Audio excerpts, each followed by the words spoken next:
It was a shame the last chapter was interrupted. And my voice went all funny, so I am determined to finish it now. Oh my god, just a minute. I don't... Sorry, I just threw something which shouldn't have gone where it went. So that's fun, isn't it? So I'm going to read from minute 8 onwards again. This is chapter 1 of the 4th part of Lord of the Horizon. It follows straight on from what I have read just earlier.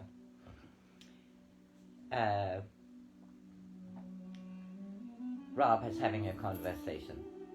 I didn't realize that, he said, when Ra-Ab said, of course he is a man like other men, talking about the Pharaoh Amenemhet.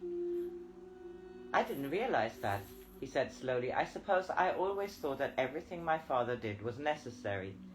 Do you, Ra-Ab Hotep, enjoy yourself in spite of being a nomarch? I do more than that. I enjoy being a nomarch. Work is unpleasant only when it is uncongenial, and what I have to do is most exciting. Exciting? Yes. Would it surprise you that a sculptor is excited when at last he sees the granite on which he works taking the shape which he has so long held in his mind? The Oryx is my block of granite. The rough shape of the statue could already be seen before my father handed me his sculpture's tools. Each time I'm able to bring happiness to one of my people, it is as though I freed another chip of stone, and so brought the final vision nearer its fulfillment. Do you do it because it's your duty? Our first duty is to Ra. Ra decrees that we shall always act out of love, and to act out of love is to be happy. Therefore it is our duty to be happy. I thought duties were unpleasant, something we had to do because the gods demanded it. What a strange paradox, that we should make ourselves unhappy because we had been told to be happy. Won't the court be so dull now that Senusert shares the crook and flail? It will depend on your conception of dullness. His part of the palace will be like any other house, where a man welcomes his friends. Who will be his friends? That you will discover for yourself. Will they all be nobles? I should think that very unlikely. The eyes of Horus are as near kinsmen. They are chosen not by rank, but by quality, so you need not be surprised if a banquet given by Senusert you can see a man whose father was a field worker, seated in the place of honor. Will they be nice to my mother? He asked anxiously. Do you think Patakifa will go to see her sometimes? My mother is often very lonely. She knows that my father is unhappy and would like to comfort him, even though it was only by a very ordinary kind of comfort, like being allowed to bring him wine when he is tired, or stroking his forehead when he is restless and cannot sleep. He never allows anyone to do things like that for him. I used to try when I was younger. The vizier told me to, but though my father was kind to me and gave me everything I asked for, I always knew he was eager to be left alone. Senusert says you're one of his oldest friends, Ra-Ab Hotep. Couldn't you tell him it is the duty even of Pharaoh to be happy? Little did Senusert know how much I belonged to do that, but though Amenemhet received me most graciously, expressing his profound gratitude for the way in which I had educated his son, the easy friendship which used to exist between us had vanished. He asked me what favors he could grant me in return for what I had done for Senusert. I might have been a high priest, being asked how much tribute should be given in honor of the god in whose name my temple had been dedicated. He inquired about the welfare of my children, but I knew the subject held no real interest for him. He might have been asking how my herds had multiplied, or whether I was satisfied with the level of my granaries. Mary and I attended the banquets given in honor of Senusert, and at all of these Pharaoh was present.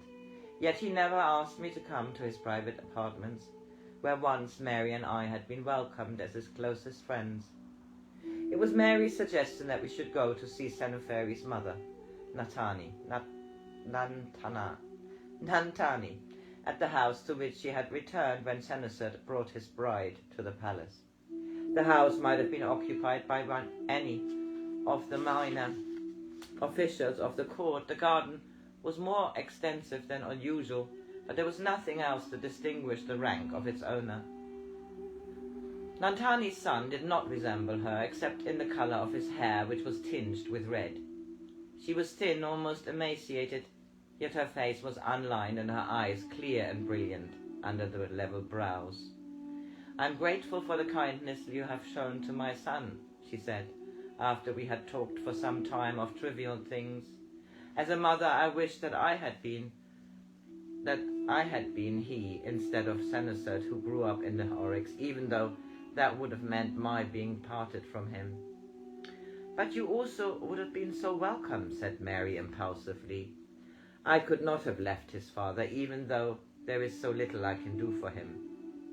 "I am sure that you do much more than you realize," I said. "You are kind to say such a thing, but it is not true. I have given Amenemhet a son and my love. Perhaps one day he may be ready to accept more from me. I used to think it was only because he had buried his heart with Nefertari that he was so remote. I'm afraid that I used to hate her before I came to realize that our love for the same man made us sisters. Sometimes I think that I'm nearer to her now than I have ever been to anyone. Amenemhet once told me that you and your wife taught him how to open his heart. I wept so many tears because I have not your power. I think he trusts me. I have tried so hard to prove that from him I need nothing save affection." She turned to Mary.